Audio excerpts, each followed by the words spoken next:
Cant Review, print speaking to the blind, celebrating 40 years of audio newspaper production. Welcome to this week's edition of the Herald Scotland podcast, recorded at the Bishop Briggs Media Centre by our amazing volunteers. You can get in touch with us via Facebook, Twitter or Instagram using @CuneReview, that is @CuneReview. You can also contact us directly by emailing information@cunereview.com, that is INFORMATION@CUNEREVIEW.com, or by calling 0141 772 3976, that's 0141 772 3976. This is from the Herald Scotland of Wednesday, the 4th of October 2023, from the Voices section. New York trial begins into Trump business dealings. This article is by Alison Rowett. The defendant was not required to attend the hearing in the state Supreme Court in Lower Manhattan. But there is no show without Trump, right? There have now been enough of these court appearances for a routine to be established. In flies the former president in his campaign jet. A Secret Service-led motorcade transports him to the courthouse. Mr. Trump sweeps in and out looking bored but dignified. Then it is back to Mar-a-Lago to watch the campaign contributions come in and the sales of memorabilia tick upwards. This time it was different. This time it was personal. Mr. Trump, the organization that bears his name, and two of his sons, are accused of misrepresenting the value of his assets to obtain better loan terms and other benefits. The judge in this case has already ruled that he exaggerated the size of his Trump Tower penthouse and overvalued Mar-a-Lago. What remains now is to fix penalties. Attorney General Letitia James, leading the prosecution, and a Democrat, has in mind a fine of $250 million, that's £207 million, and a ban on Mr. Trump doing business in New York. It sounds almost ludicrous. Like the proverbial angler describing the size of his catch, the 45th President of the United States has found out that size really does matter. For a man thought incapable of being embarrassed, this trial is deeply embarrassing. Mr. Trump is no stranger to legal action. For him and his lawyer and mentor, Roy Cohn, suing or being sued was just part of doing business. But for Mr. Trump to be exposed as not as rich and successful as he claimed, well, that has to hurt. It is the kind of move some loser candidate on The Apprentice might pull, not the boss himself.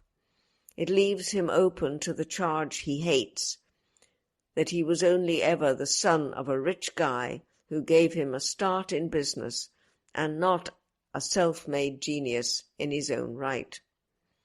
The fraud case has cut him deep, as was plain from his behaviour inside and outside the courtroom on Monday. Red-faced, scowling, shaking his head as the prosecution set out its case. This was not the Donald of the campaign trail relishing the fight. This was a bully on the back foot. Outside in the corridor, flanked by political advisers, he held court, calling the proceedings a sham and a scam. "Just so you know," he added, "my financial statements are phenomenal."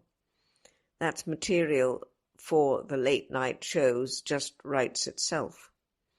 Donald J., having a strop, made for great television, but there was more to it than that. This is just the start of a road that could lead to who knows where.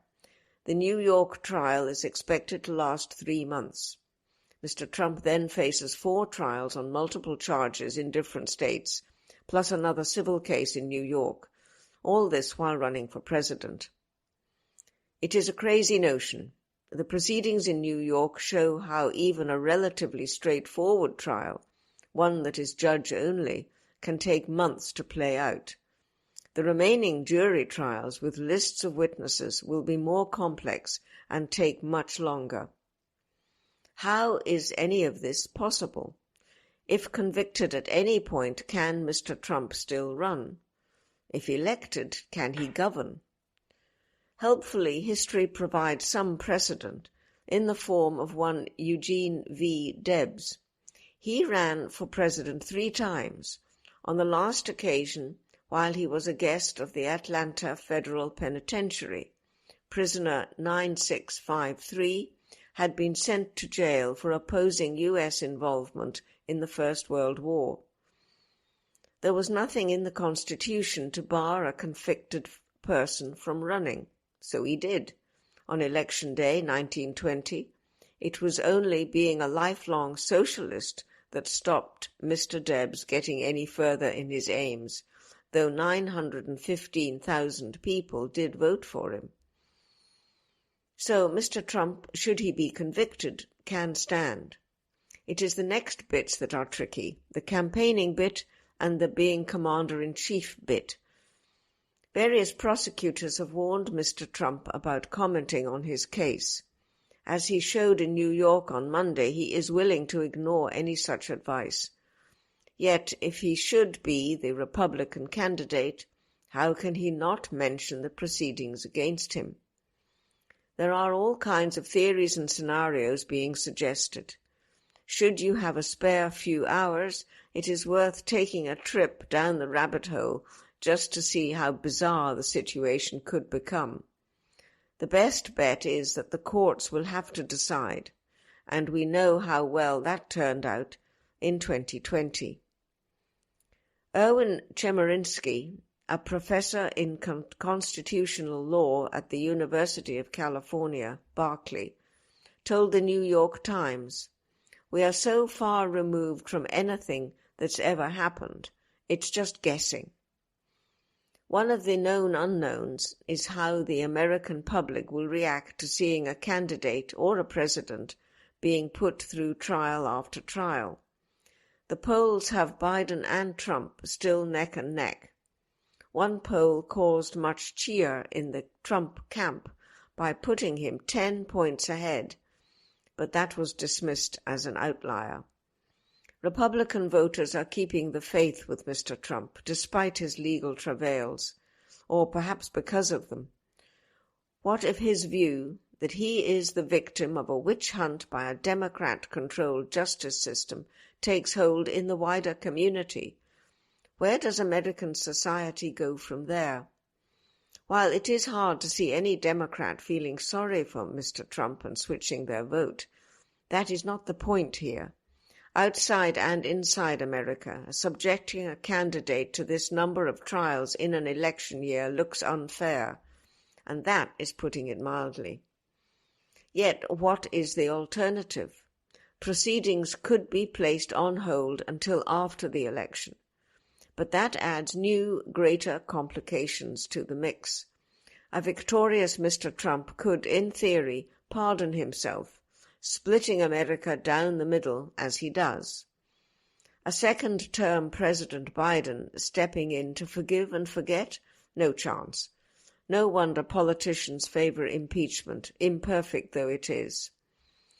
In New York, the world has been given clear sight of the wheels starting to turn in the justice system. America is heading to a destination unknown, on a road no one has traveled before. We can only wish her well. This is from the Herald Scotland of Wednesday, the 4th of October 2023, from the business section. Scots nurseries face going bust over free childcare funding failures. This article is by Martin Williams. Scots nurseries face going out of business, as an analysis found just 3 of Scotland's 32 local authorities are increasing early learning and childcare entitlement to meet rising costs due to soaring inflation and the cost of living crisis. The National Day Nurseries Association, NDNA, issued the warning as it emerged that childcare businesses in around a third of local authority areas began this academic year without knowing how much they are being paid for funded places. There are now growing concerns about how the Scottish Government's flagship free childcare policy, introduced 3 years ago, is being delivered. The Convention of Scottish Local Authorities said that it is working with the Scottish Government to review the funding process, to consider any further lessons and possible improvements. All children over 3 years old qualify for 1,140 hours free care per year. The NDNA say that nurseries in Scotland are constrained by the funding rates given to them for delivering the 1,140-hour childcare expansion for 3- and 4-year-olds and eligible 2-year-olds. A study carried out by the NDNA of all Scottish local authorities has discovered that only 56%, 18 councils, were committed to increasing their funding rates, but this ranged from a 1.35% uplift in Falkirk to 15.48% in the Shetland Islands. The NDNA say the average increase in hourly rates is only 36 pence per hour for children over 3. When the free early learning and childcare policy was launched, the Scottish Government said that up to 130,000 children would be able to benefit from 1,140 hours of free early learning and childcare, ELC, each year. Available to all 3- and 4-year-olds, as well as 2-year-olds who needed it most, what was described as a flagship commitment was to save families' childcare costs of around £4,900 per child each year as of 2021. The Scottish Government said the expansion from 600 to 1,140 hours of funded ELC, early learning and childcare, was made possible by a close working partnership between the Scottish Government, local authorities and providers across Scotland, underpinned by a landmark multi-year funding agreement.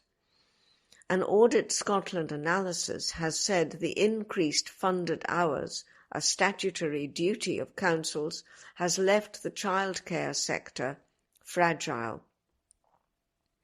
There are now further concerns that an increase in the national living wage will tip even more over the edge. The Chancellor Jeremy Hunt confirmed that it would rise to at least £11 an hour from next April. The national living wage, as it has been officially called since 2016, is the lowest amount workers aged 23 and over can be paid per hour by law, and is currently £10.42 an hour. In Scotland, all nursery providers delivering the 1,140 hours of free childcare must pay staff the real living wage, which is always higher than the national living wage, and usually rises in line with it and the cost of living.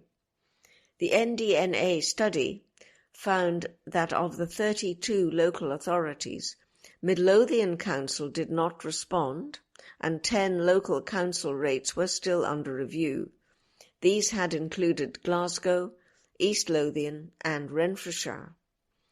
In its financial sustainability health check of the childcare sector in Scotland, published earlier this month, the Scottish Government found that providers' costs were going up by 14% this year across all types of daycare of children services.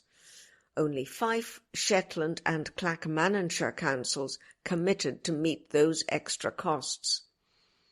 The NDNA say that 3 areas, Dumfries and Galloway, Angus and South Lanarkshire, had been offering at least 10% more than last year, and a further 9 councils will be giving between 5% and 10% more.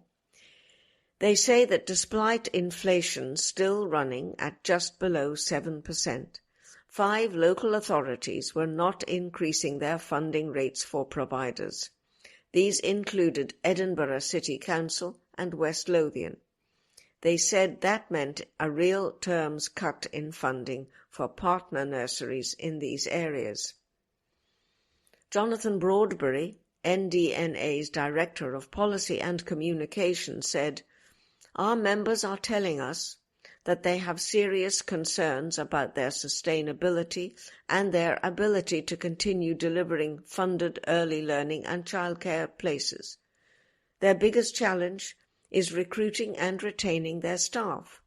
Our research into funding rates that providers are receiving from their local authority is not encouraging, with only 3 that have increased their funding rate sufficiently to allow nurseries to be able to pay their delivery costs. We need to see the differential funding rates between council and partner providers addressed." The SNP's policy to provide parents with 1,140 hours of free childcare can be used in either council nurseries or with a private childcare provider. But there have been fears that unequal funding meant public sector nurseries can pay staff 30 to 50% more than private nurseries. As a result, some private childcare providers have lost more than half their staff as they look for jobs in council nurseries. The NDA said it is concerned that the latest analysis by the Scottish Social Services Council shows that 26% of senior practitioners and managers from nurseries in the private, voluntary and independent sector had left for lower qualified but better paid jobs in the public sector. With local authorities giving better funding rates to public sector nurseries, it is no surprise that private and voluntary nurseries are seriously worried about their future, said Mr. Broadbury. Meanwhile, the Scottish Childminding Association has said there has been a drop of 34% in the childminding workforce, while almost 2,000 childminding businesses have closed, meaning more than 11,000 places have been lost, and he warned that trend could potentially double by 2026. A convention of Scottish local authorities spokesman said, "Local authorities highly value their partnerships with funded ELC providers in the third sector, private sector and childminders who are vital to local childcare offers." Under the approach agreed with the Scottish Government, Council set sustainable rates for ELC provision to reflect local operating contexts from within the budget available to them. At a time when councils are facing substantial pressures on their own budgets, including reduced ELC funding allocations, they have continued to increase the level of funding to providers by an average of over 50% since 2017, as well as providing training and quality improvement support to funded providers. COSLA is currently working with Scottish Government to review the rate-setting process to consider any further lessons and possible improvements. We also note the Scottish Government committed in their recent programme for government to pay £12 per hour to those delivering funded ELC from April 2024. COSLA will engage constructively with the Scottish Government to consider implementation of this commitment. Local government remains committed to working together with our partners to further strengthen ELC provision to support the best possible experiences and outcomes for children and their families. This is from the Herald Scotland of Wednesday, the 4th of October 2023, from the business section. West of Orkney Wind Farm bids for consent from ministers. This article is by Brian Donnelly. A major wind farm development off Scotland has reached a key milestone. The West of Orkney wind farm has submitted comprehensive offshore consent applications to Scottish ministers for a proposed facility that promises to reshape and reinvigorate Scotland's supply chain. It comes after the West of Orkney wind farm secured the development rights to an area of seabed from Crown Estate Scotland in the ScotWind leasing process to bring forward an offshore wind farm 30 kilometres west of the Orkney mainland and 25 kilometres north of the Sutherland coast. The project will have up to 125 turbines on fixed foundations, an expected capacity of around 2 gigawatts, and aims to deliver the first power in 2029. It is being developed by a joint venture comprising Corio Generation, Total Energies, and Renewable Infrastructure Development Group. The West of Orkney wind farm is the first ScotWind project to have applied for consent, having achieved this milestone only 20 months after being awarded the site.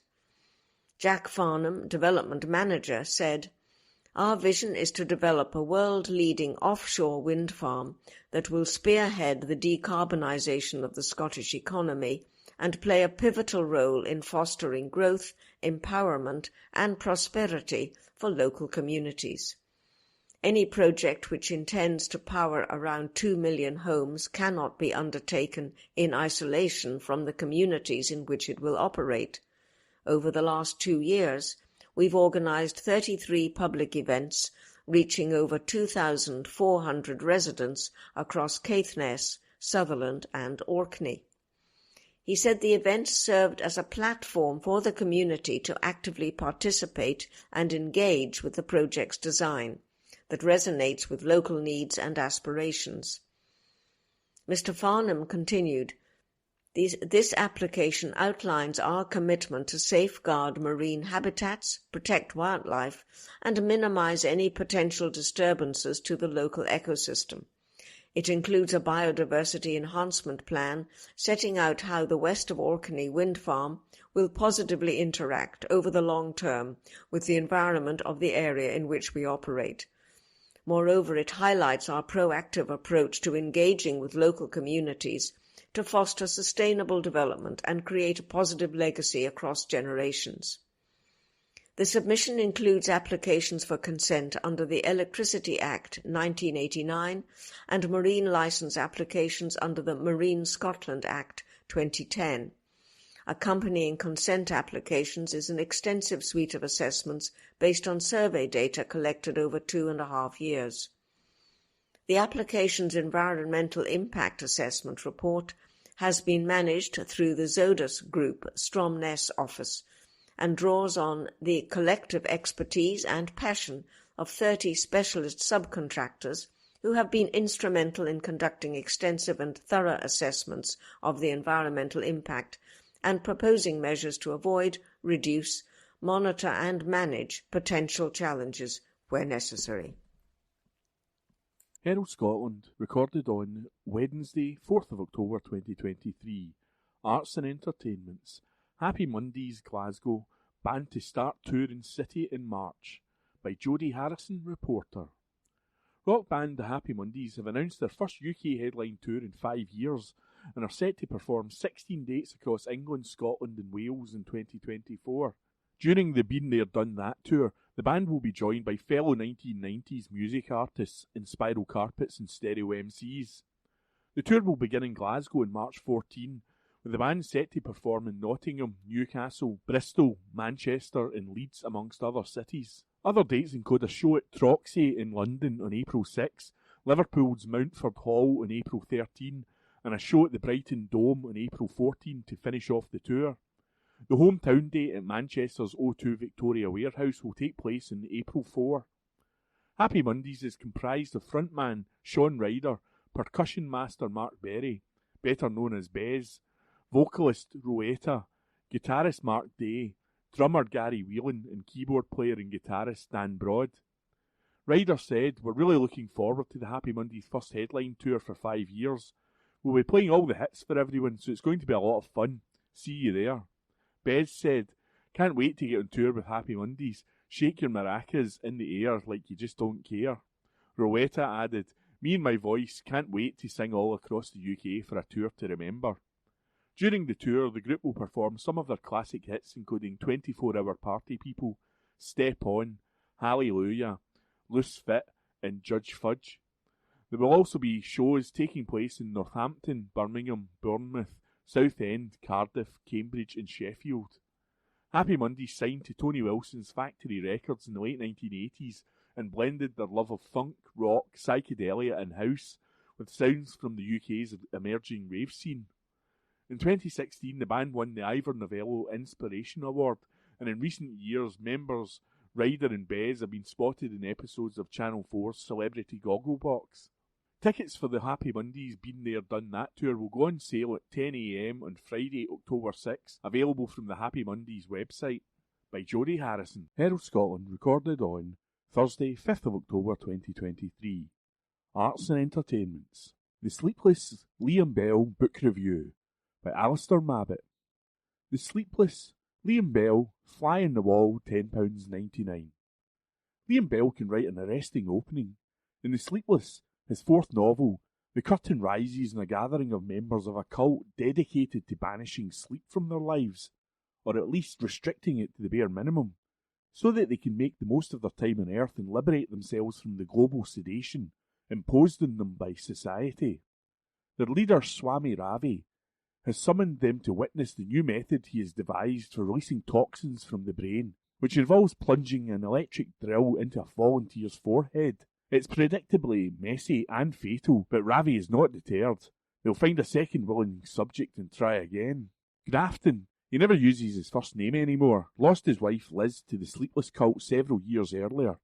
Before alcoholism cost him his career and his marriage, he was a journalist, but now at 57, he mans the traffic desk at a Glasgow radio station. His wife's holidays for him and her son Isaac became longer and more frequent, until eventually she never came back, giving up her old life to join Swami Ravi. The shock sobered him up, and he's been a devoted single dad to Isaac ever since. One day, when a woman phones the radio station to talk about a sleepless commune near Ardnamurchan, Grafton sees an opportunity to find out more about the cult that ensnared his wife and perhaps get an article out of it that could ease his way back into journalism. Leaving the teenage Isaac a paltry £20 to last him until he gets back, Grafton enrolls in the commune for a few days with a tape recorder hidden in his robe. He has arrived at an auspicious time. Ravi himself is currently in prison, and this new offshoot is inspired by his beliefs, is led by the charismatic but fragile Joan, and kept in line by her enforcer, ex-soldier Eddie. Joan is in the middle of a 12-day stretch without sleep, the conclusion of which will mark a great leap forward for the movement. Trying to keep a low profile in the midst of a paranoid community, Grafton cautiously collects information, oblivious to the fact that his decision to infiltrate it will have serious repercussions for himself, his son, and his estranged wife, who is, unknown to him, heading back to Scotland. Lizzie's task is to ensure that this new spin-off is staying true to Ravi's teachings, and to bring it back on message if necessary. And while she's in the country, she intends to drop in on the son she abandoned to see how he's doing. She has no idea that Grafton is currently in the commune, at least not at first. As a thriller, The Sleepless genuinely gets the pulse racing, especially when the tension between the commune and its neighbouring village escalates to a war footing, but it derives much of its strength from the central triangle of Grafton, Isaac and Liz, and the dynamic each establishes with Joan. Lizzie's return after years away upsets the balance between Grafton and his son, especially now that Isaac feels Grafton has left him in the lurch. And while Liz comes blazing into the commune to lay down the law, setting a paranoid group even more on edge, her detached, tough-love attitude towards Isaac leaves him vulnerable to Joan's manipulation. Bell has points to make about cults and conspiracy theorists, but the thrills here are driven by characterisation and family dynamics, and it's all the more gripping for it. By Alistair Mabbitt. This is from the Herald on Thursday the 5th of October 2023, from the news section. Rishi Sunak Conservative Conference Speech. The key points. This article is written by Gabriel Mackay. Prime Minister Rishi Sunak delivered his speech to the Conservative Party conference in Manchester on Wednesday. Introduced by his wife, Akshata Murthy, the Tory leader addressed topics such as Brexit, the economy, infrastructure, smoking and Scottish independence. Here are the main takeaways from Mr Sunak's speech to the Tory party conference. HS2 scrapped. As expected, the Prime Minister finally confirmed that the high-speed rail line meant to connect London to Manchester would, in fact, stop at Birmingham. Announcing the scrapping of the northern leg of the project while on stage in Manchester was probably not how Mr Sunak would have chosen to announce the controversial move, but he said that the facts have changed and the right thing to do when the facts change is to have the courage to change direction. The Prime Minister said he would spend every single penny of the £36 billion saved from the scrapping of the northern leg of HS2 on new transport projects in the North and Midlands. Mr Sunak said, "Our plan will drive far more growth and opportunity here in the North than a faster train to London ever would. And, given how far along construction is, we will complete the line from Birmingham to Euston, and yes, HS2 trains will still run here to Manchester, and journey times will be cut between Manchester, Birmingham, London by 30 minutes. And I say this to Andy Street, a man I have huge admiration and respect for. I know we have different views on HS2, but I also know we can work together to ensure a faster, stronger spine, quicker trains and more capacity between Birmingham and Manchester." In terms of what the money would be spent on, Mr Sunak said, "We'll build a Midlands rail hub connecting 50 different stations. We will help Andy Street extend the West Midlands Metro. We will build the Leeds tram. We will electrify the North Wales Main Line, upgrade A1, the A2, the A5, the M6. We will connect our union with the A75, boosting links between Scotland and Northern Ireland." Shots at Keir Starmer. The Labour leader has been criticised by the left of his party for abandoning a number of key pledges, including nationalisation of the rail network, abolishing tuition fees and raising the top rate of income tax. Mr Sunak said his party aren't going to do any of those things, but it appears that the line of attack on Mr Starmer, heading into an expected election next year, will be that he's, well, a bit sleek-it. The Tory leader said, "You just cannot know what you are going to get with him. The only thing that's certain is that it won't be what he is promising you. But the worst thing about Sir Keir is that he just says whatever he thinks will benefit him the most. Doesn't matter whether he can deliver it, doesn't matter if it's true. It doesn't matter if he said the opposite just a few weeks or months ago. He is the walking definition of the 30-year-old political status quo I am here to end. That is why we have to beat him, and, conference, that is why we will." Smoking age proposal. Mr Sunak also confirmed a proposal to effectively ban cigarettes for those under a certain age by raising the legal age for a packet by 1 year every year. He said there would be a free vote, but the decision could save more lives than any other decision we take. Asylum seekers. The government has been making noises about withdrawing from the European Convention on Human Rights, something Home Secretary Suella Braverman addressed in her own speech on Tuesday. Speaking of the government's controversial plan to send asylum seekers to Rwanda, Mr Sunak said he was confident the scheme was in line with international law. However, he said, "I will do whatever is necessary to stop the boats." Independence. The Prime Minister also addressed the issue of Scottish independence, appearing to take a shot at the police probe into the finances of the SNP.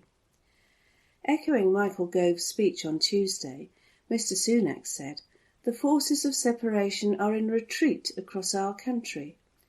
Nicola Sturgeon wanted to go down in the history books as the woman who broke up our country, but it now looks like she may go down for very different reasons.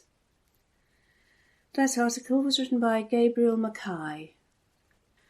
This is from the Herald on Thursday the 5th of October 2023, from the news section. UK immigration policy sees more than 1,000 in Scotland destitute. This article is written by Gabriel Mackay. Over 1,000 people in Scotland received financial support due to destitution caused by the UK government's immigration policy, a study has found. There has been a sharp reported rise in eviction cases going through the Glasgow Sheriff Court, brought by Home Office accommodation provider Mears Housing, following a decision to shorten the eviction process for people seeking asylum in dispersal accommodation, raising concerns among campaigners that lock-change evictions previously used by Serco could resume. Serco's policy between 2012 and 2019 meant locks on people's homes could be changed without notice if they were no longer eligible for asylum support, effectively forcing them into immediate street homelessness. Fairway Scotland, which was set up to mitigate the effects of the UK government's immigration policies, said 1,205 people excluded from state support accessed its services in Glasgow, Edinburgh and Aberdeen, including 730 who received casework support in an effort to regularise their immigration status and protect them from being homeless or forced onto the streets. 6 people were accommodated by the partnership in Glasgow with linked £50 weekly cash payments because they were excluded from all forms of public support. 60 people in Glasgow, 291 in Edinburgh and 21 in Aberdeen accessed support and advice. The report from Heriot-Watt University's iSphere Institute, funded by the Joseph Rowntree Foundation, calls on the UK government to overhaul their hostile immigration policies and commit to ending destitution by design. It also urges the Scottish Government to show clearer political leadership by setting out concrete plans to fully mitigate the harm these policies create. The report's author, Beth Watts-Cobb, Senior Research Fellow at iSphere, said, "Our report shows the distance travelled in the first year of the partnership, despite political and economic uncertainty, tight council budgets and high housing demand, and the priorities ahead.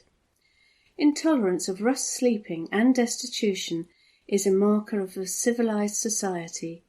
The UK and Scottish governments will rightly be judged on taking the harms experienced by those with no recourse to public funds or welfare support seriously." Deborah Hay, Senior Policy Advisor, Scotland, at the Joseph Rowntree Foundation, said, "Destitution should never be a tool of public policy, yet the UK government is doing just that by locking people out of essential support, inflicting needless misery on thousands of people who want to make Scotland their home. Fairway partners have demonstrated that ending destitution in Scotland is possible, despite the challenges. Scaling up Fairway is now critical given the rising demand for help, but mitigation programmes like this shouldn't be necessary. The UK government must commit to an urgent change of course and end destitution by design." Sabir Zazai, CEO of Scottish Refugee Council, said, "Safe housing and legal advice is more important than ever as the UK government continues to pursue hostile policies and deny people their basic human rights. As we see a deeply concerning rise in people seeking protection being evicted from their homes, this report highlights some of the proactive ways people at risk of homelessness can be supported." That article was written by Gabriel Mackay. From the Herald Scotland, Thursday the 5th of October, from the sports section, Josh Kerr leads Scottish Athlete of the Year nominations. by sports writer Susan Eaglestaff. Josh Kerr leads nominations for Scotland's Athlete of the Year, with the winner being announced at the Scottish Athletics 4G annual award ceremony at the end of the month. Kerr became 1500 metres world champion in August and leads a shortlist that also includes his fellow World Championships finalists Neil Gurley, Laura Muir and Gemma Reekie. Completing the Athlete of the Year shortlist is mountain runner Scott Adkin, who's currently ranked 5th in the world. At the awards, which will take place in Glasgow on the 28th of October, and will have Olympic and world medalist Ailey Doyle as the guest of honour, 3 world champions will battle to become Para-Athlete of the Year, in the shape of Samantha Kinghorn, Gavin Drysdale and Ben Sandilands. The Under-20 award is between Natasha Phillips, Dean Patterson and Callum McLeod, while the Masters Athlete of the Year shortlist is made up of Andy Douglas, Paul Forbes and Alistair Walker. And the article was by Susan Eaglestaff.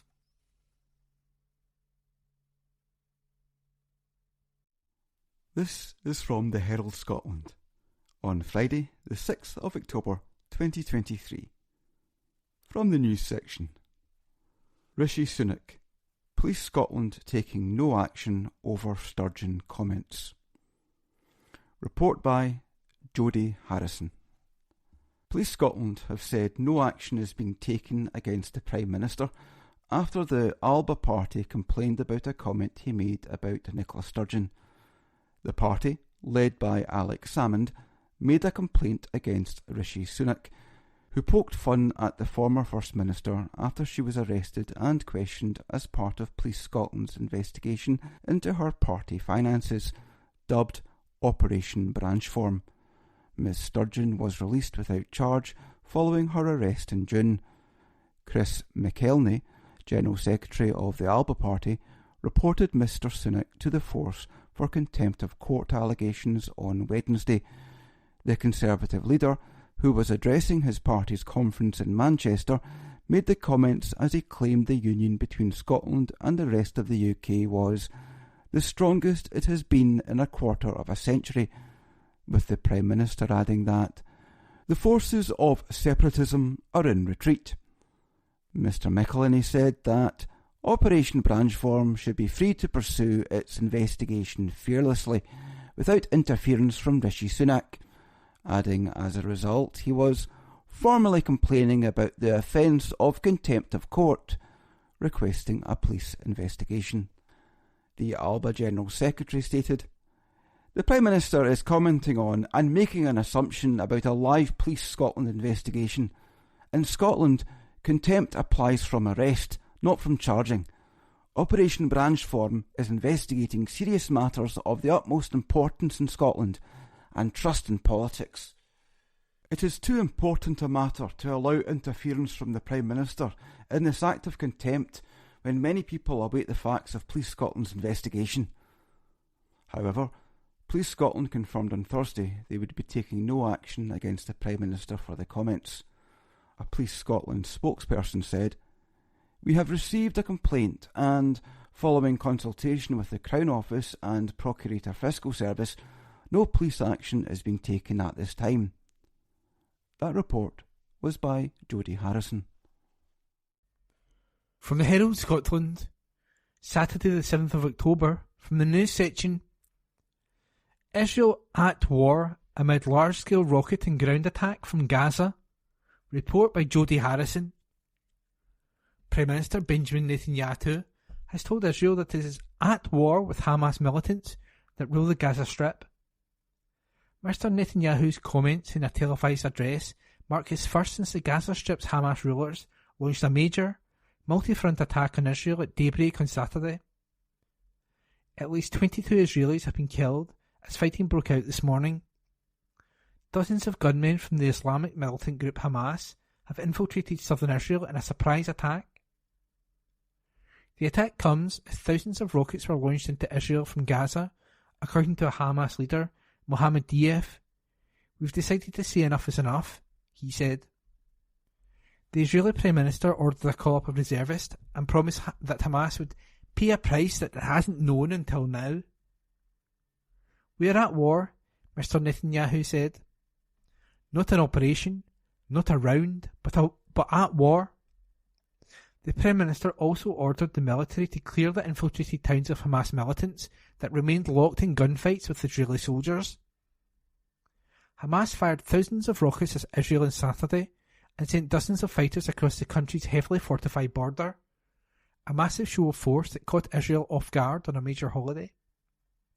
The serious invasion on Simchat Torah revived memories of the 1973 war, practically 50 years to the day, in which Israel's enemies launched a surprise attack on Yom Kippur. Comparisons to one of the most traumatic moments in Israeli history sharpened criticism of Mr. Netanyahu and his far-right allies, who had campaigned on more aggressive action against threats from Gaza. Political commentators lambasted the government over its failure to anticipate what appeared to be a Hamas attack unseen in its level of planning and coordination. The Israeli Rescue Service said that its medics were tending to 16 casualties in southern Israel, including a woman in her 60s who was killed when a rocket fire from Gaza made a direct hit, and 2 people in a serious condition. There were reports of many more casualties on both sides, which are slowly becoming apparent. Israeli media reported that dozens of people were taken to hospital in southern Israel. The Palestinian Health Ministry in Gaza reported injuries among many citizens without giving numbers, and loudspeakers and mosques broadcast prayers of mourning for killed militants. The Israeli military struck targets in Gaza in response to more than 2,000 rockets that sent air raid sirens wailing constantly as far north as Tel Aviv and Jerusalem. The Israeli military confirmed an infiltration had occurred in several locations near the Gaza border. It said its forces were engaged in gunfights with Hamas militants who had infiltrated Israel in at least 7 locations. The fighters had sneaked across the separation fence and even invaded Israel through the air with paragliders, the army said. It was not immediately clear what prompted Hamas to launch its attack, which came after weeks of simmering tensions along the Gaza frontier. The shadowy leader of Hamas's military wing, Mohammed Deif, announced the start of what he called Operation Al-Aqsa Storm. Enough is enough, he said in the recorded message as he called on Palestinians from East Jerusalem to northern Israel to join the fight. Today, the people are regaining their revolution. In a televised address, Israeli Defence Minister Yoav Gallant warned that Hamas had made a grave mistake and promised that the State of Israel will win this war. The attack comes at a time of historic division within Israel over Mr. Netanyahu's proposal to overhaul the judiciary. Mass protests over the plan have sent hundreds of thousands of Israeli demonstrators into the streets and prompted hundreds of military reservists to avoid volunteer duty. Turmoil that has raised fears over the military's battlefield readiness. We are in a state of war, said Kobai Shabti, the Israeli police chief. There is no other explanation. The infiltration of fighters into southern Israel marked a major accomplishment and escalation by Hamas. Millions of people were hunkering down in safe rooms, sheltering from rocket explosions and ongoing gun battles with Hamas fighters. Cities and towns emptied as the military closed roads near Gaza. The army ordered residents near the Palestinian enclave to stay inside, while Israel's rescue service appealed to the public to donate blood. We understand that this is something big, said Lieutenant Colonel Richard Hecht, an Israeli army spokesperson. He said the Israeli military had called up the army reserves. He declined to comment on how Hamas had managed to catch the army off guard. That's a good question, he said. Salah Arouri, an exiled Hamas leader, said the operation was a response to the crimes of the occupation. He said fighters were defending the Al-Aqsa Mosque in Jerusalem and the thousands of Palestinian prisoners held by Israel. In the kibbutz of Nahal Oz, just 2 miles from the Gaza Strip, terrified residents who were huddled indoors said they could hear constant gunfire echoing off the buildings as firefights continued even hours after the initial attack. With rockets, we somehow feel safer, knowing that we have the Iron Dome, missile defence system, and our safe rooms.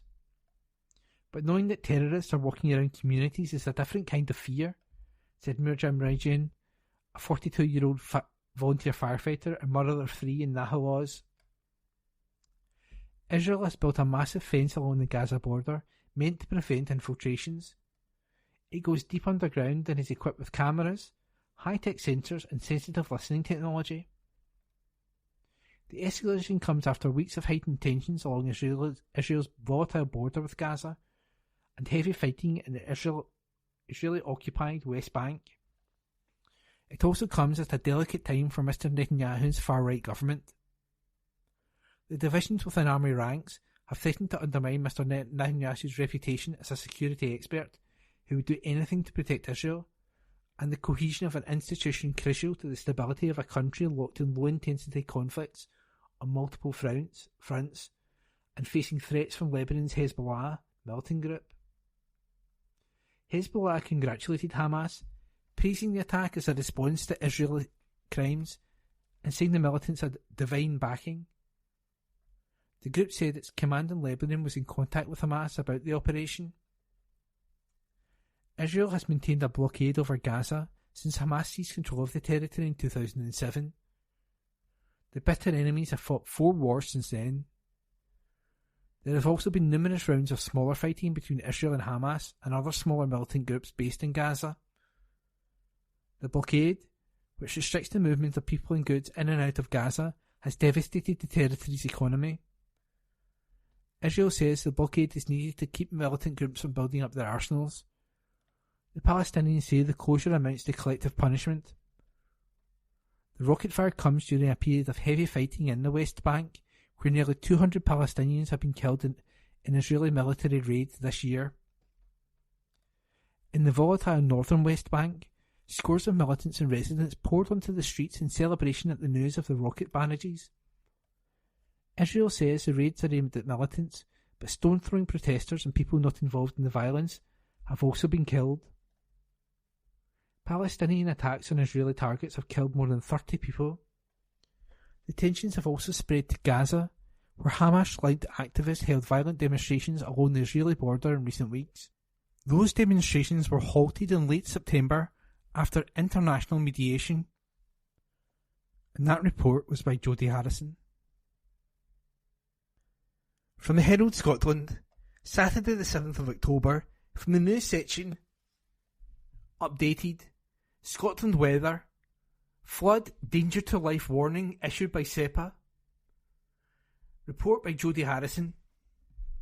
Scotland's environmental watchdog has issued a danger to life warning amid a major rainfall event affecting many parts of the country.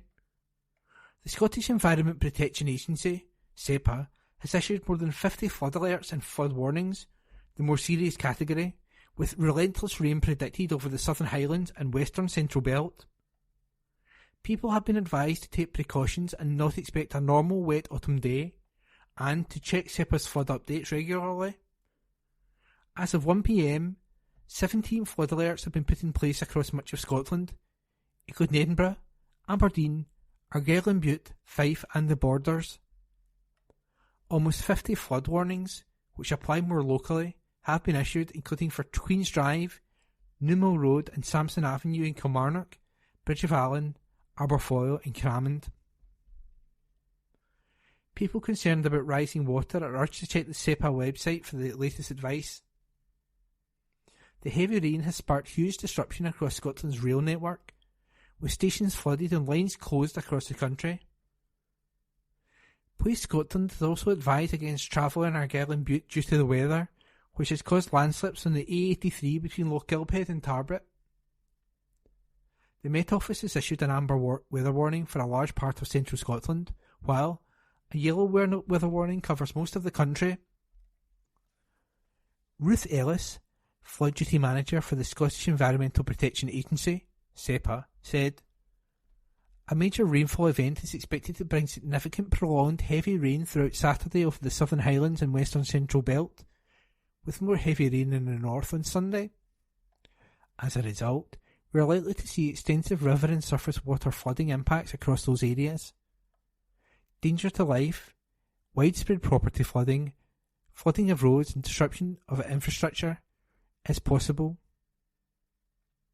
We would advise people living and working in the affected areas to consider any steps they need to take to be prepared for flooding impacts and consider whether their journey is necessary. She added, regional flood alerts and more locally specific flood warnings have been issued. More local flood warnings will be issued as required. We will continue to keep a very close eye on the situation, monitoring 24/7 as well as working closely with the Met Office and other partner agencies.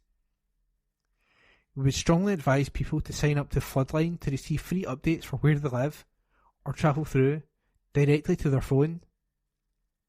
People can also check our flood updates for all the latest information and the 3-day Scottish flood forecast to see what conditions are expected further ahead. On Saturday morning, SEPA's Vincent Fitzsimmons, SEPA, said the impact of the rain was already beginning to be felt. He told the BBC's Good Morning Scotland programme, "We are expecting widespread flooding through today, Saturday and into Sunday morning." He added, "It's very heavy rain, but it will be relentless for a particularly long period of time.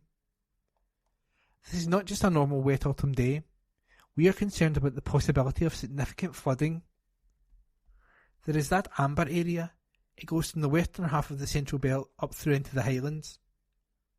There are communities there where we have quite significant concerns."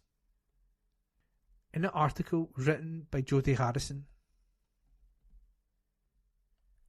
From the Herald Scotland, Saturday the 7th of October, from the sports section, Celtic 3, Kilmarnock 1, instant reaction to the burning issues, by Graham McGarry. Celtic overcame a late rally from Kilmarnock to stretch their advantage at the top of the Premiership table as goals from Rio Hatate, Lewis Palma and Greg Taylor made sure the 3 points stayed in Glasgow. David Watson had hit a counter for Kelly in the second half to temporarily reduce the arrears and bring the visitors within a goal of the champions, but any hope of a shock was short-lived. Here are the talking points from a sodden Celtic Park. Palma makes big impression on a first league start. It was somewhat surprising that Celtic manager Brendan Rodgers opted for Yang over Palma on the left of his attack from the start against Lazio, citing his physicality, but it was no surprise to see the Honduran in from the get-go here after an impressive cameo from the bench on Wednesday night. He seized his opportunity to impress, showing more of a willingness to run at defenders than has been evident in his fleeting appearances to date, and displaying good understanding and linking up with his teammates. He capped off his display with a brilliant second for Celtic, pouncing on Joe Wright's error and making the most of his good fortune as he played the ball off at Hatie for an inadvertent 1-2. When the ball rebounded back to him, he took a second to steady himself and then curled a beauty into the top right-hand corner past the despairing dive of Will Dennis. Celtic manager Rodgers has said many kind things about Derek McInnes of late, talking up the Kelly manager to step into the dugout on the other side of Glasgow, but none of the organisation defensive Rodgers so admires in his opponent's teams was on show here. Quite the opposite, in fact, as the visitors made an already difficult task all the harder for themselves by helping Celtic on the way to their opening 2 goals.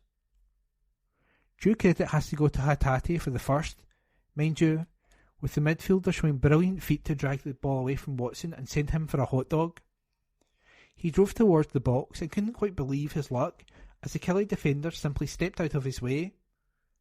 He wasn't about to pass up the invitation to shoot, and he duly placed the ball into the bottom right-hand corner of Dennis's goal. Quite what Wright was doing for Celtic's second, though, only he knows, attempting a pass that was never on and being punished accordingly by Palma.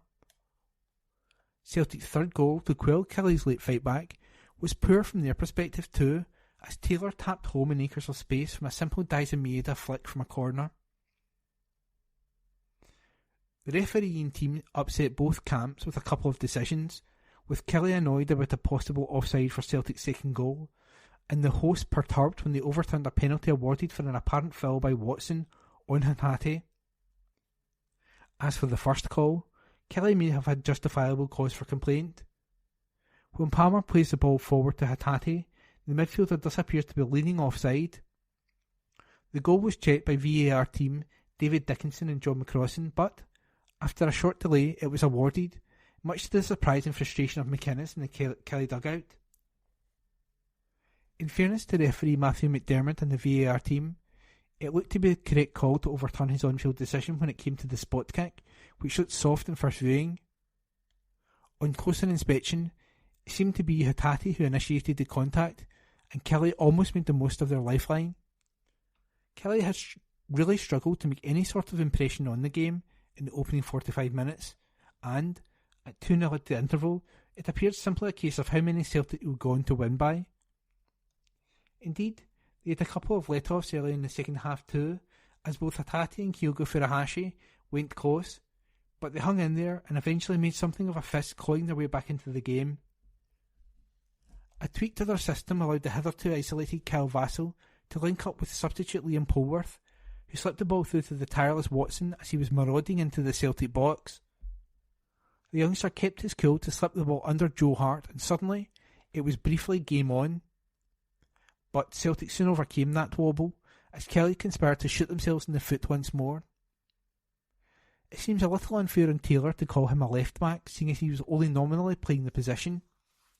He was here, there and everywhere, as he harried and pressed up high up the pitch out of possession, and continuously supported the attack as Celtic pinned Kelly in. Taylor, like a few of his teammates, had something of a sluggish start to the season, but his performance in the win over Livingston a couple of weeks ago seems to have sparked him back to life, and, along with Hatate and Palma, he was once again one of Celtic's best performers. He capped it off by popping up with a late goal against his former club, and an important one at that, tapping home the killer third from close range after peeling round the back at a corner. An injury to Kieran Tierney may well allow Taylor to get some game time for his country in the forthcoming matches against Spain and France, and, on this evidence, he is more than capable of making his mark at that level too. And that was a report by Graham McGarry. From the Herald Scotland, Saturday the 7th of October, from the sports section, football. Hearts 2, Hibernian 2. Instant reaction to the burning issues. Report by Matthew Lindsay. What was that at Hibs falling apart again? Hearts produced a collapse of the kind their age-old City adversaries have become notorious for over the years in a cinched Premiership match which they were comfortably the better side in at Tynecastle this afternoon to squander the chance to move to third place in the table. Stephen Naismith's team deservedly forged two ahead in the opening Edinburgh derby of the season, thanks to a spectacular Alan Forrest effort in the first half and a Christian Doidge own goal in the second. However, two strikes from Eli Yuan in the space of 2 minutes earned Nick Montgomery's side a draw which seemed unlikely in the extreme, as they were completely outclassed during the opening hour. The Leith Club's fans stayed long after the final whistle to applaud their heroes and chanted the song which is so often aimed in their direction in glee. Here are 5 talking points from the Edinburgh derby. Forest fire. The Hearts winger broke the deadlock with a sensational strike his elder brother James, the Celtic and Scotland wide man, would have been proud of. The former Ayr United and Livingston man cut inside from the right touchline, outsprinted Jordan Obita and rifled an unstoppable left foot shot into the top left corner of the net from fully 25 yards out. The stadium erupted as the scorer was mobbed by his delirious teammates. It was the first time the 27-year-old had been on target in the 2023-24 campaign. He failed to add to his tally but will take confidence from his screamer. It will be a contender for goal of the season come May. Hearts howlers. There was nothing that Hibs keeper David Marshall could do about the Hearts opener, but it had very much been coming. Alex Lowry, Toby Sibbick and Lawrence Shanklin had all gone close before it. Naismith's charges dominated the middle of the park and bossed the game as a result. Lowry was responsible for a second after half-time when his attempt took a deflection of Doidge. It looked very much like they were going to coast to another 3 points. They paid a high price for switching off and letting Yuan into net an improbable quick-fire double. Shankland, Benny Baringami and Kel Rose all went close at 2-2, but they were unable to get a third. They only have themselves to blame for the final outcome. Hibs grit. Montgomery had overseen 2 draws and 2 defeats in his first 4 matches in charge of Hibs, but it was difficult to see why during the opening hour. His team were not in the game whatsoever. They failed to seriously test Hearts goalkeeper Xander Clark and were fortunate to be only 2 behind. Their fight back came out of nowhere and fizzled out. A Joe Newell shot that was easily saved aside as quickly as it had started. Still, they did enough to earn a hard-fought draw, and a point the fall was certainly headed home happily. Kingsley Blow. The only negative for Hearts in the first half they controlled was the injury which Stephen Kingsley suffered. The defender was stretchered off with his head in his hands after pulling up with a muscle strain. Odell Lafaya came on in his place and worked hard thereafter. But Naismith will be hoping the experienced Scotland internationals is not sidelined for too long. Would they have squandered their 2-goal lead if he had still been on the pitch? Scotland's number 1 derby. With Celtic and Rangers continuing to squabble like schoolchildren about ticket allocations for away supporters in Old Firm games, the meeting between Hearts and Hibs has become the top derby in the country. The complete absence of away fans at Ibrox and Parkhead has resulted in the showdown between the Glasgow Giants being played out in a strange and often subdued atmosphere. There was nothing strange or subdued about Tynecastle this afternoon. With fans of the Easter Road outfit filling every available seat in the Roseburn stand, and the rest of the Gorgie ground completely sold out, this was football as it should be. The action on the sodden playing surface was frenetic. Tackles flew in left, right and centre. A referee, Willie Collum, had to show 3 yellow cards in the opening 20 minutes. There was some decent play too. The spectators lapped it up and generated quite a din from kick-off to the final whistle. The pitch invasion by Hibs fans after Ewan had levelled the encounter was highly unfortunate and could have turned very ugly indeed if their Hearts counterparts had encroached onto the playing surface as well. But it was quickly dispersed by police and stewards. There has been criticism of Sky Sports for declining to show the Edinburgh Derby live, and the satellite broadcaster's decision was disappointing. Still, there was much to be said for having this famous fixture at 3 o'clock on a Saturday afternoon. Celtic and Rangers directors should take note, strive to settle their differences and try to fix their diminished derby. And that report was by Matthew Lindsay. This is from the Herald Scotland on Monday the 9th of October 2023. From Voices section. Doug Marr. To make things better, we need to make things. The 6-month trial removing peak time fares on Scotland's railways was much in last week's news. Very welcome for regular commuters, I'm sure, but was it worthy of the coverage and hype? At the end of the day, will it improve services for the rest of us? Will it contribute to a system matching those in other countries? A country's transport infrastructure and operation, particularly its railways, tell us much about its economic, social, educational, engineering and construction capacity. Given our diminished circumstances, last week's decision to scrap HS2 north of Birmingham was sensible. It was also a sad reflection on our current and future ability to deliver major engineering and construction projects. Although not a regular user, I had cause to travel by rail last week. It was okay. Just. Probably not all that different from similar journeys of 20 years ago. By coincidence, a relative has had recent experience of train travel in China. We compared experiences. She described, for example, being marshalled on a numbered section of the platform, a bit authoritarian perhaps, but effective. When her train pulled in, on time to the second, the number on both her ticket and the carriage door directly in front of her corresponded to that on the platform. Boarding was quiet and orderly, and the train departed on time. The carriage and seats were immaculate. Without exception, passengers respected the space and sensitivities of fellow travellers. Rather different from my recent journey from Glasgow Queen Street, where raucous laughter and loud telephone conversations, even in the quiet coach, were de rigueur. I've also been interested in Jane McDonald's recent series, Lost in Japan, in particular her experiences on Japanese state-of-the-art railways, a world away from the UK's miserable intercity experience. The Japanese have no intention of resting on their laurels. Plans are well advanced for the introduction of driverless Shinkansen trains travelling at around 300 km per hour, all by 2028. 200 million yen has been earmarked for the project. Will they make the ambitious deadline?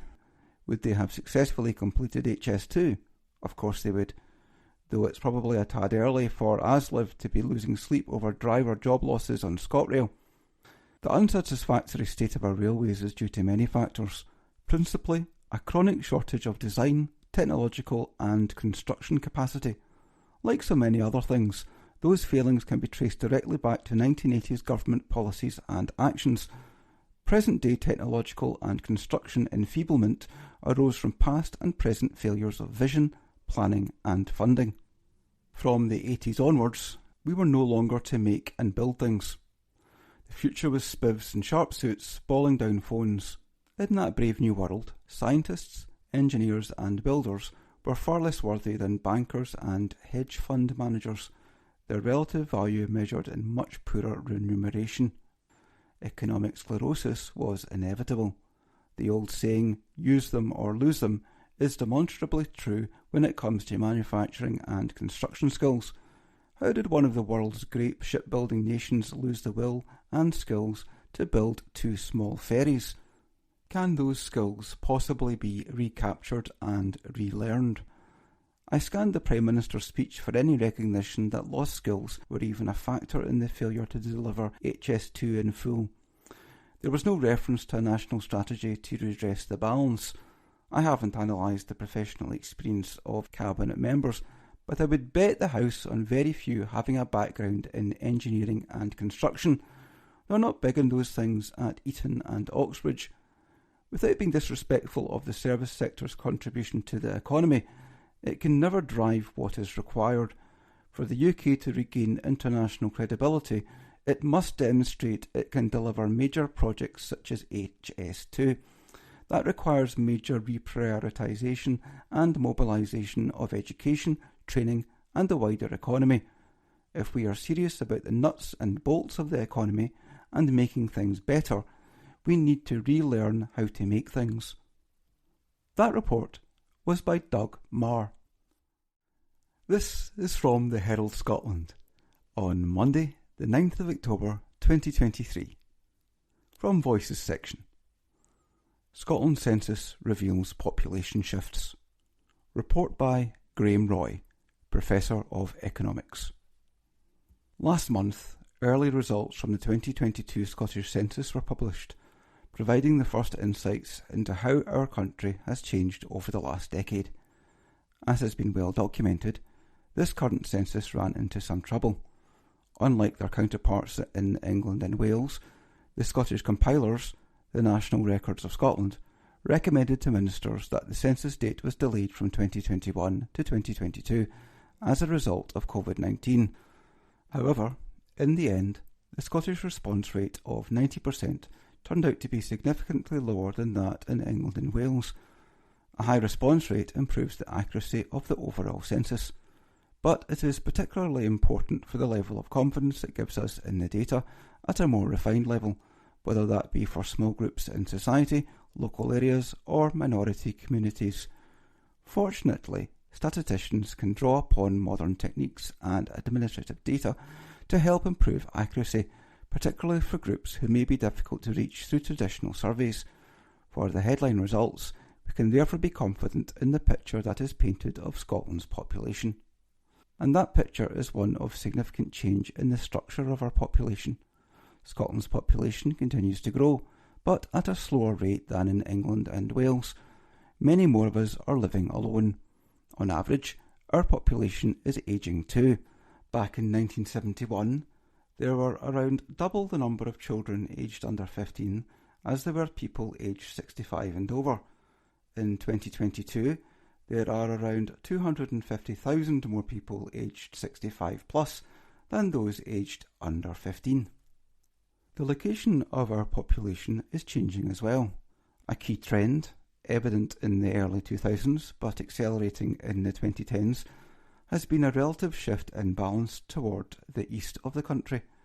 Collectively, the local authorities of Edinburgh, Mid Lothian and East and West Lothian have seen their populations grow by nearly 70,000 since 2011.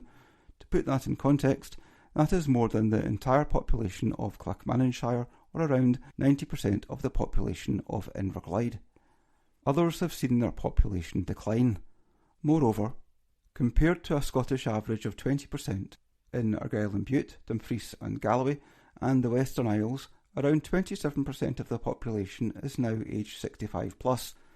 At the Scottish Fiscal Commission, we have been stressing the need for a debate on the long-term implications of Scotland's changing population structure for our ability to afford the public services that we all depend upon.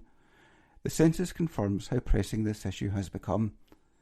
We project that over the coming decades, with rising costs and increased demands on the health service, the NHS budget is likely to take up an ever-increasing share of the Scottish budget. Unless taxes go up, or the economy grows faster than health spending, savings in public services will be needed.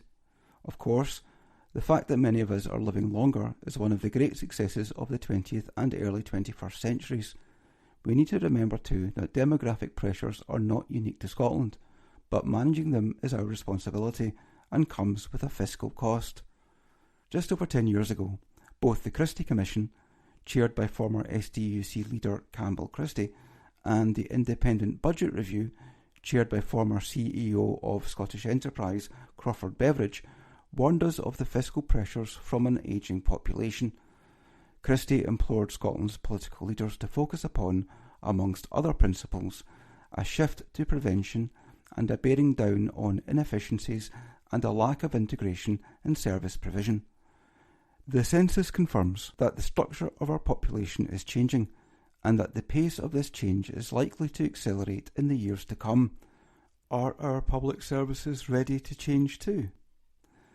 Graham Roy is Professor of Economics at the University of Glasgow's Adam Smith Business School and chairs the Scottish Fiscal Commission. This is from the Herald Scotland on Monday, the 9th of October 2023. From Voices section. The Diary. A bit of anger management. Report by Lorne Jackson. Anger management.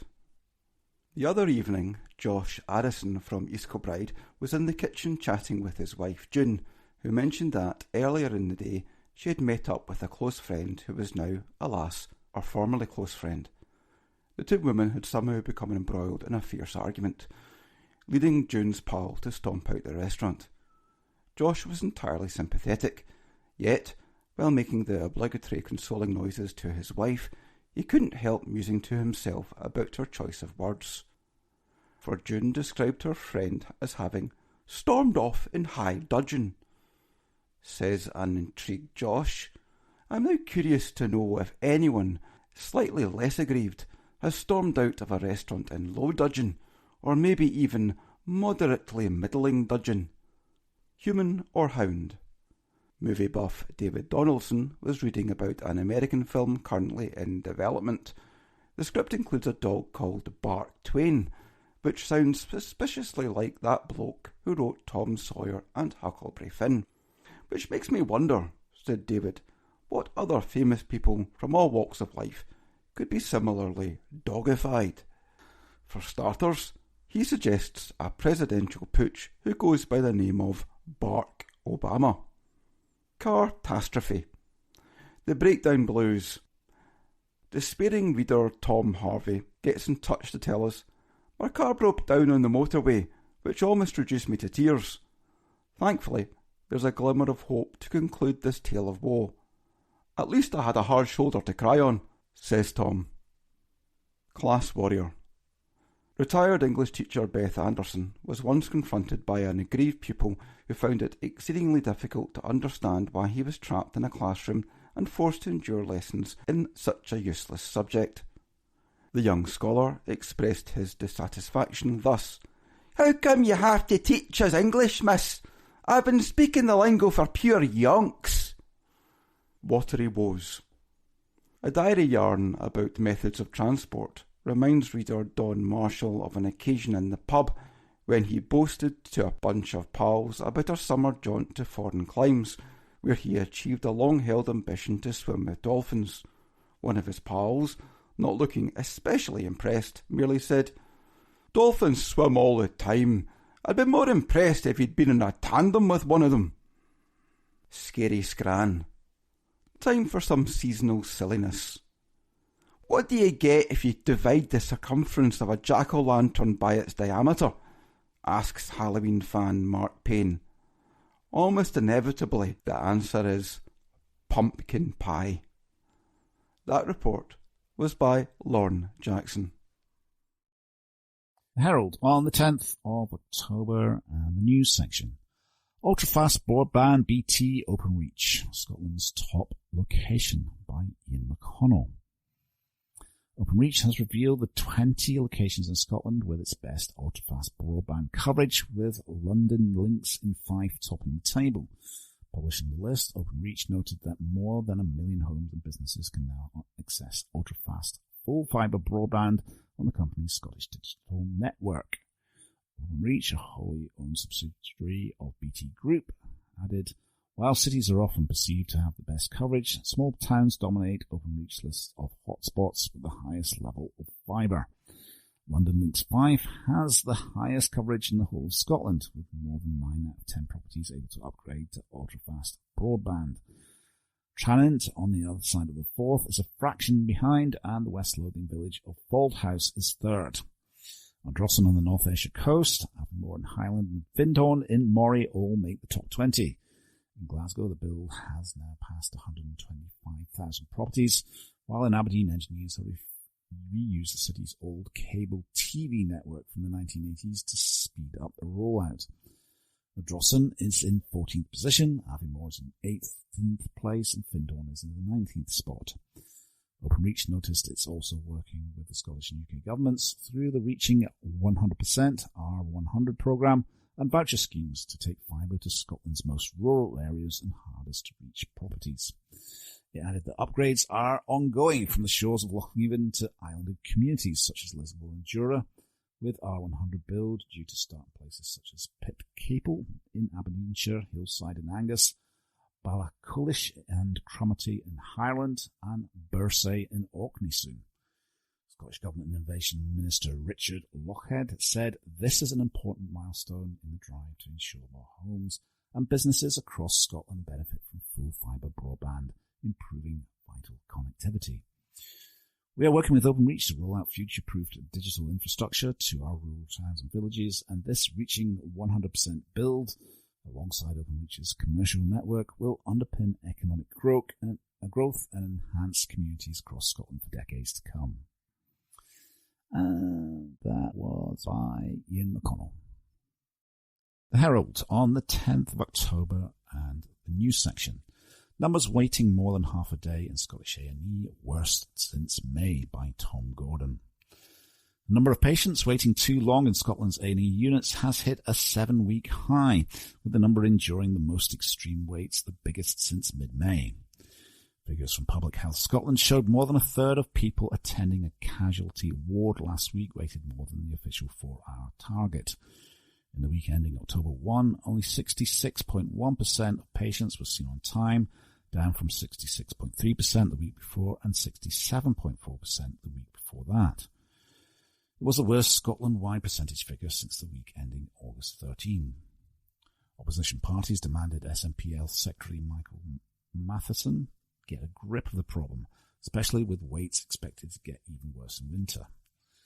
The number of patients waiting more than 4 hours last week rose from 8,734 to a 3-week high of 8,797, as attendances rose from 25,893 to 25,920. The figures also revealed rises in the number of patients waiting more than 8 and 12 hours to be seen in A&E last week.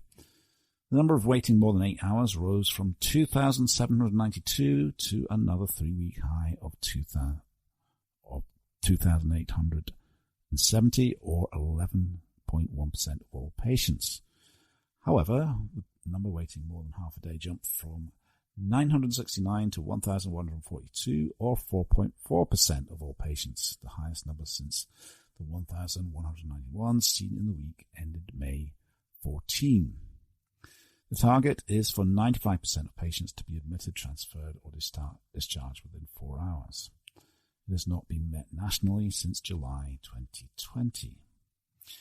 Tory MSP Dr. Sandesh Gulhane, MSP, said it's utterly unacceptable that the norm is now for a third of patients to be left waiting over 4 hours in Scotland's A&E departments. These shocking delays are a direct result of dire workforce planning by successive SNP health secretaries and the failure of Humza Yousaf's flimsy NHS recovery plan. We know that these lengthy waits, with thousands of patients languishing in A&E for over 8 or even over 12 hours, can lead to tragic, avoidable deaths. He went on, what makes these figures even more terrifying for overstretched staff and patients is that the peak winter period for Scotland's NHS is still to come. The fear of my colleagues on the front line, shared by the SNP convener of the Health Committee, Claire Hawkey, is that ministers have not learned the lessons from last winter and our health service is not equipped for the increased demands it will inevitably face. Michael Matheson must urgently tackle the crisis before it escalates. The worst performing health board last week was NHS Forth Valley, where 47.8% of patients were seen on time, followed by NHS Lanarkshire 59.8% and NHS Borders 62.2%. The Royal College of Emergency Medicine has calculated there will be an excess death for every 1 in 72 patients who spend between 8 and 12 hours in an A&E. And that was by Tom Gordon. That concludes this week's edition of the Herald Scotland podcast. Please remember to subscribe to our channels, review, and to tell your friends about our service.